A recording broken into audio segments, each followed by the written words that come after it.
क्या आता है, डिविजनल परफॉर्मेंस मेजर्स। हम एक डिवीजन मतलब मेरा जो एक तरीके से हम है टाटा के अंदर टाटा स्टील, टाटा मोटर है, टाटा अलग अलग चल रही है, तो हमने कहा हमें एक डिवीजन का टाटा मोटर्स का अपना प्रॉफिट देखना, हम कैसे देखेंगे? तो उन्होंने कहा देखो जो आप प्रॉफिट देखना चाहते हो दो तरीके से देख सकते हो, एक फिनिशियल मेजर लगा देना, एक नॉन फिनिशियल मेजर लगा देना। पहले हम फिनिशियल मेजर को देखते हैं। फिनिशियल मेजर के अंदर हमारे पास तीन निकल के आते हैं, एक आता है रिटर्न ऑन इन्वेस्टमेंट, एक आता है रेजिडुअल इनकम, एक आता है ईवीए। क्या होता है ये, क्या होता है, क्या होता है? चलो सबसे पहले बात करते हैं रिटर्न ऑन इनकम की, रिटर्न ऑन इन्वेस्टमेंट की। इन्वेस्टमेंट का मतलब क्या होता है? इन्वेस्टमेंट का मतलब क्या होता है? तो उन्होंने कहा देखो रिटर्न ऑन इन्वेस्टमेंट यानी कि इन्वेस्टमेंट का मतलब समझते हैं सबसे पहले। इन्वेस्टमेंट का मतलब होता है जो आपने पैसा लगा रखा है, जो पैसा फंसा रखा है, यानी कि non current assets plus current assets minus liabilities अगर आप कर दोगे तो आपके पास क्या निकल के आ जाएगा, जो पैसा उसमें लगा हुआ है। एक तरीके से कैपिटल एम्प्लॉयड की बात करो, बिल्कुल कैपिटल एम्प्लॉयड की ही बात कर रहे हैं, वही हमारे पास रिटर्न ऑन इन्वेस्टमेंट होता है। ये हमने इन्वेस्टमेंट कर रखा है पैसा। अच्छा, और रिटर्न का मतलब क्या हो गया? ये तो हो गया इन्वेस्टमेंट जो आपने कहा। रिटर्न का मतलब क्या हो गया? रिटर्न का मतलब हो गया जो उसने ऑपरेटिंग प्रॉफिट कमा के दिया है, यानी कि आप यहाँ पर क्या करने वाले हो, ऑपरेटिंग प्रॉफिट को सिंपल कैपिटल एम्प्लॉयड से डिवाइड कर दोगे तो आपके पास रिटर्न ऑन इन्वेस्टमेंट निकल के आ जाएगा।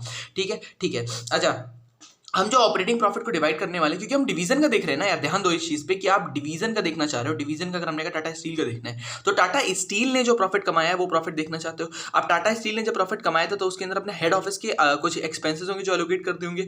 हेड ऑफिस के एक्सपेंसेस जो आपने एलोकेट किए थे उनको रिवर्स कर देना ध्यान से। इसीलिए हम यहाँ पर बोलते हैं कि कंट्रोलेबल कंट्रीब्यूशन या कंट्रोलेबल प्रॉफिट, ऑपरेटिंग प्रॉफिट आपको देखना होता है, अनकंट्रोलेबल या टोटल नहीं देखना होता है, सिर्फ कंट्रोलेबल पोर्शन आपको देखना होता है। अच्छा ठीक है, आरओआई की बात समझ में आई। आरओआई का मतलब कुछ नहीं होता, divisional profit as a percentage of assets employed in the division के बेसिस पे देखते हैं। ठीक है, ठीक है। अच्छा, ये हमारा रिलेटिव मेजर है कि एब्सोल्यूट मेजर है? एब्सोल्यूट का मतलब होता है कि हमने कहा 1 लाख, और रिलेटिव का मतलब होता है परसेंटेज में। हमारा ये परसेंटेज में निकल के आता है, बिल्कुल परसेंटेज में निकल के आता है। ठीक है, परसेंटेज में निकल के आता है, ये हमें समझ में आ गया। अब इस एग्जांपल को समझते हैं। इन्होंने कहा कि डिवीजन ए और डिवीजन बी, हमारे पास दो डिवीजन थे। डिवीजन ए का जो रिटर्न ऑन प्रपोज्ड प्रोजेक्ट, एक प्रोजेक्ट को प्रपोज किया गया कि भैया डिवीजन और डिवीजन बी को बोला है कि देख तेरे लिए एक प्रोजेक्ट है, अगर प्रोजेक्ट का जो रिटर्न तेरे लिए 10% का, तेरे लिए 7% का, क्यों अलग अलग कैपिटल एम्प्लॉयड वगैरह होगा, उसके बेसिस पे हमने कहा कि भैया तुम्हें 10% का प्रॉफिट हो जाएगा, ऐसे तुम्हें 7% का होगा। अभी ये कितना कमा रहा है? ये 13% कमा रहा है। ये कह रहा है अभी मैं 13% कमा रहा हूँ, तो 10% वाला प्रोजेक्ट मेरे को देगा तो मेरा जो ये 13% है ना ये कम हो जाएगा, तो I will not accept the project. ये दिक्कत निकल गई। ये 5% कमा रहा है, ये कह रहा है 7% मिल जाएगा ना प्रोजेक्ट से, I will accept the project, बात खत्म। बट दिक्कत क्या है? इन्होंने कहा कंपनी का जो ओवरऑल कॉस्ट ऑफ कैपिटल है वो 8% है, यानी कि कंपनी को एक तरीके से 8% का नुकसान होगा। अगर हम देखें तो 8% और 10%, यहाँ पर 2% का प्रॉफिट था, लेकिन इसने मना कर दिया एक्सेप्ट करने से क्योंकि इसका आरओई गिर जाएगा। अच्छा, और इसने क्या कहा, यहाँ पर 8% और 7%, यानी कि 1% का घाटा ही है कंपनी को, लेकिन ये बंदा एक्सेप्ट करने को तैयार हो जाएगा। क्यों एक्सेप्ट करेगा? क्योंकि ये कह रहा है कि मेरा तो आरओई इंप्रूव हो जाएगा तो मैं एक्सेप्ट कर लूंगा इसको। 5 से 5.5 तो पहुंचेगा, 6 तो पहुंचेगा। तो यहाँ पर आरओई में क्या दिक्कत निकल के आती है? आरओई में जो दिक्कत निकल के आती है वो आती है गोल कन्ग्रुएंस की दिक्कत आती है, या फिर सब ऑप्टिमाइजेशन की दिक्कत आती है।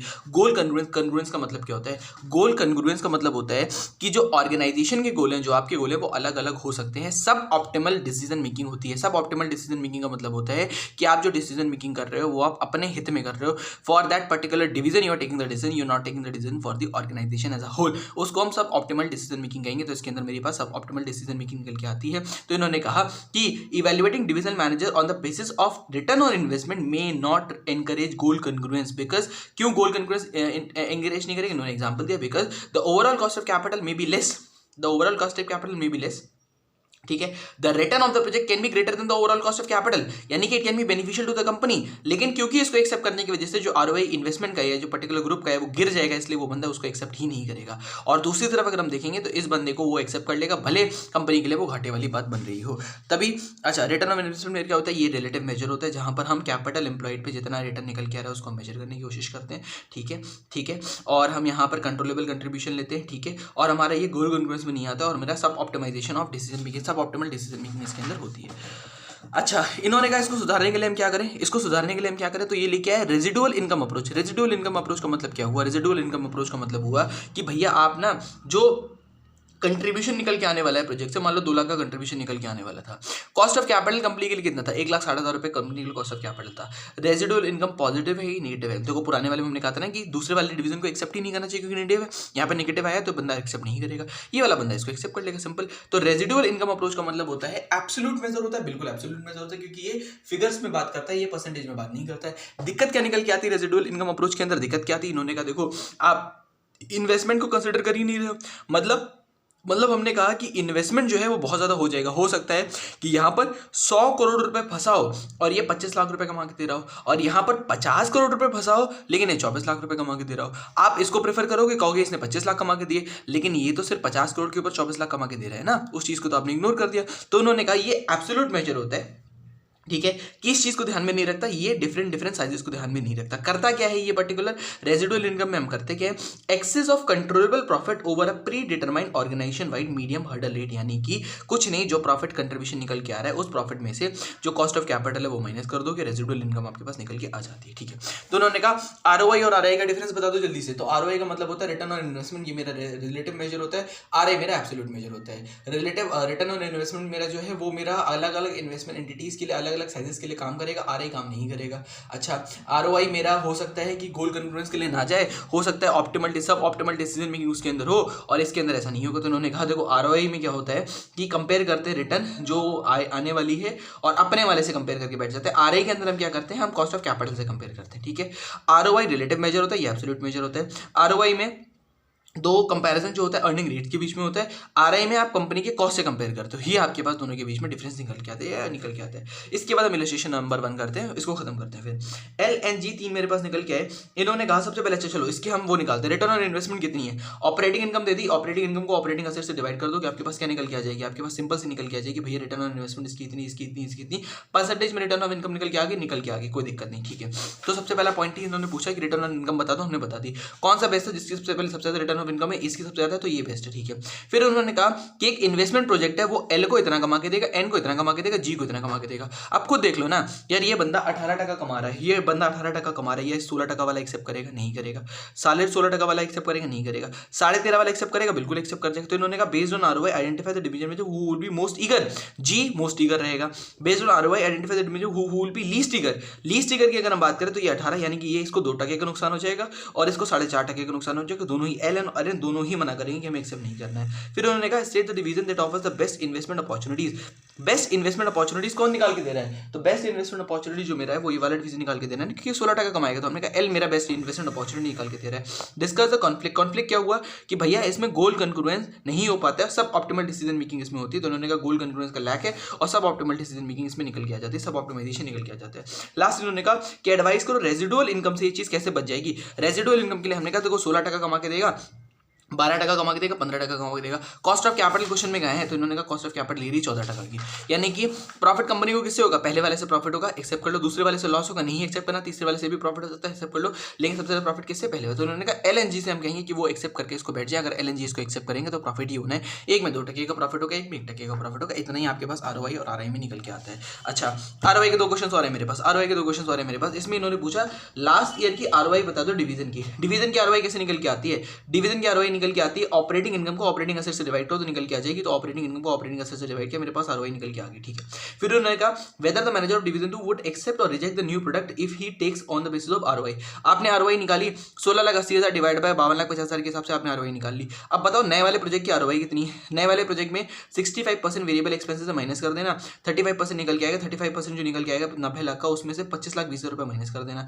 कितना निकल के आएगा, जो अमाउंट निकल के आएगा वो अमाउंट कितना है वो हमें निकाल के दे रहा है, वो हमें प्रोजेक्ट कमा के दे रहा है। प्रोजेक्ट में इन्वेस्टमेंट कितने का, 30 लाख का इन्वेस्टमेंट है।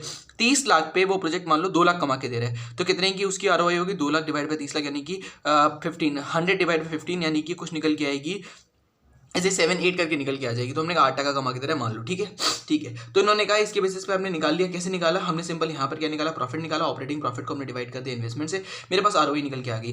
अब आरओआई अगर इससे कम होगी तो एक्सेप्ट नहीं करेगा, ज्यादा होगी तो एक्सेप्ट कर लेगा। अच्छा, तो इन्होंने कहा एक्सेप्ट करेगा कि रिजेक्ट करेगा ये बता दो। तो हमने कहा था मान लो यहाँ पर ज्यादा जहाँ तक निकल गया रिजेक्ट करेगा। रिजेक्ट क्यों करेगा, क्योंकि अगर हम इसको एक्सेप्ट कर लेंगे तो मेरा प्रॉफिट गिर जाएगा। कैसे, आरओआई अभी मेरी कितनी है, 16,80,000 डिवाइड बाय 52,50,000 की मेरी आरओआई है। अगर हम एक्सेप्ट करेंगे तो क्या हो जाएगा, 16,80,000 का ये, ठीक है, प्लस प्रॉफिट मेरा कौन सा ऐड कर देंगे, इसमें से ये माइनस करो, ये माइनस करो, जो प्रॉफिट निकल के आएगा उसको इसमें ऐड कर देना, वही है ना। और डिवाइड किससे कर दोगे, 52,50,000 रुपए की, अभी ये 30 लाख और लगा दोगे तो 52,50,000 रुपए प्लस 30 लाख रुपए से डिवाइड कर देना, तो आपके पास निकल के आ जाएगा। जो निकल के आएगी वो कम ही निकल के आएगी, इसलिए हम इसको एक्सेप्ट नहीं करने वाले।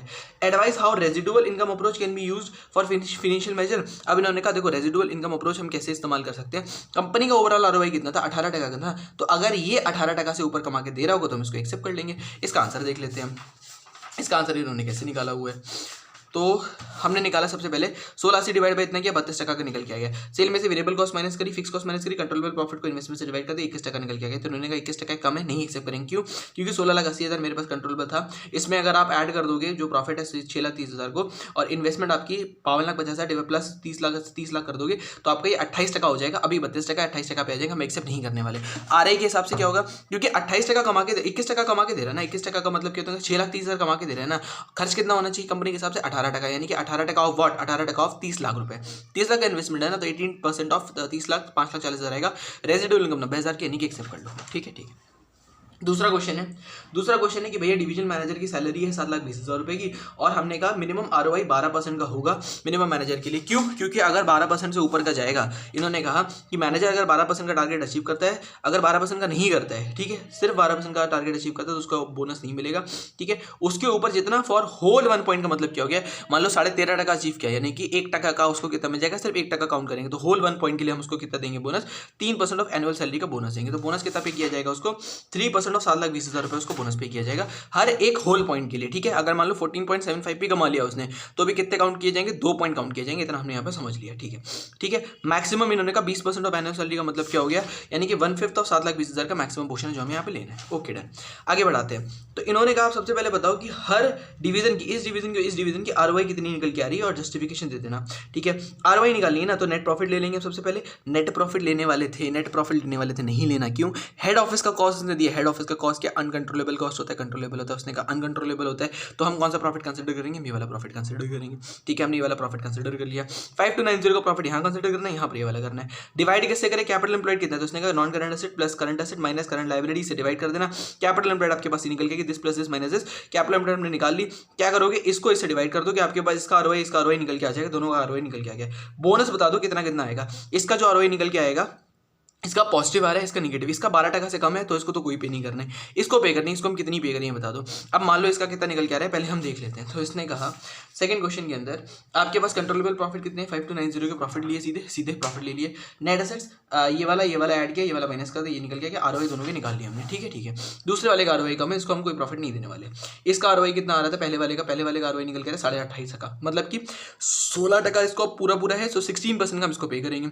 16% का पे करोगे ना, अच्छा 1% के लिए, 1% इंक्रीज के लिए कितना पे कर रहे थे, 21,600 रुपये पे करने थे। ठीक है, क्योंकि 3% बोनस पे कर रहे थे ना हर पर्सन के लिए। तो 1% के लिए कितना हो गया 21,600, 16% के लिए कितना हो गया 16 × 21,600, आपके पास कितना निकल के आ रहा है 3,45,600 रुपये। मैक्सिमम कैप कितने का था, 7,20,000 का 20% का मैक्सिमम कैप था। 1,44,000 का आपने मैक्सिमम कैप यहाँ पे लगा दिया, 1,44,000 का मैक्सिमम कैप यहाँ पे निकल के आ गया। तो हमने कहा कि बोनस जो है 1,44,000 पे किया जाएगा, इसको कोई बोनस नहीं पे किया जाएगा। अब इन्होंने कहा डिस्कस करो कि आरओआई जस्टिफिएबल बेसिस दे रहा है कि नहीं दे रहा है, कैसे हमें पता करेंगे ये चीज़। तो इन्होंने कहा देखो पता कैसे करनी है कि डिवीजन डी ना इसने ना 13.6 मिलियन जो है नए इन्वेस्टमेंट में लगा दिया। इसका मतलब क्या हुआ, एनसीए इसने अपना बढ़ाया हुआ है। तो मतलब क्या हुआ, आपने जो इसमें निकाला है वो आपने कैसे निकाला था, प्रॉफिट डिवाइड बाय एनसीए का फिगर इसने खुद ही बढ़ाया हुआ है क्योंकि इसने इन्वेस्टमेंट करी है। अभी तो इसकी वजह से इसका जो प्रॉफिट निकल के आया है वो परसेंटेज आरओआई का निकल के आया है 11%, लेकिन आगे इसको इससे बेनिफिट होगा, कंपनी को इससे बेनिफिट होगा। ठीक है, तो इसने कहा प्रोडक्टिविटी आगे देखो 10% बढ़ जाएगी। दूसरे वाले मैनेजर ने क्या किया, कोई इन्वेस्टमेंट नहीं किया, साथ में चाहिए था इन्वेस्टमेंट तब भी नहीं किया, साथ में उसने पेमेंट डिले कर दी ताकि उसका कैश का बैलेंस वगैरह कम ना हो जाए। तो क्या कंपनी के हित में, कंपनी के हित में नहीं है। क्यों कंपनी के हित में नहीं, क्योंकि ये जो है ये वाला लॉसेस कर रहा है, आगे जाके प्रोडक्टिविटी कमाएगा नहीं, आगे जाके दिक्कत हो जाएगी, तो बंदा ट्रांसफर लेके चला जाएगा कहीं ना कहीं, ये बंदा सैलरी से रिजाइन करके चला जाएगा। लेकिन ये वाला जो प्रॉफिट है ये कंपनी के हित में, ये कंपनी के हित में नहीं, तो हम क्या करें, हमने कहा रेजिडुअल इनकम अप्रोच को यहाँ पर आप फॉलो कर सकते हो। ठीक है। आरओआई वाले क्वेश्चन को आइडेंटिफाई करना ईजी होता है क्योंकि उसमें डायरेक्टली वो आरओआई लिखता है, आरओआई पूछ रहा होता है। ठीक है। इसका सेकंड वाले का आंसर देख लेते हैं। तो इनका आरओआई सिंपली डिस्टॉर्ट कर रहा है डी के परफॉर्मेंस को, सब ऑप्टिमल डिसीजन मेकिंग हो रही है, लैक ऑफ गोल कॉन्फिडेंस है। ये दोनों वर्ड्स लिखे नहीं है जब आरओआई का क्वेश्चन निकल के आएगा, बाकी इसमें डन है, आरओआई डन।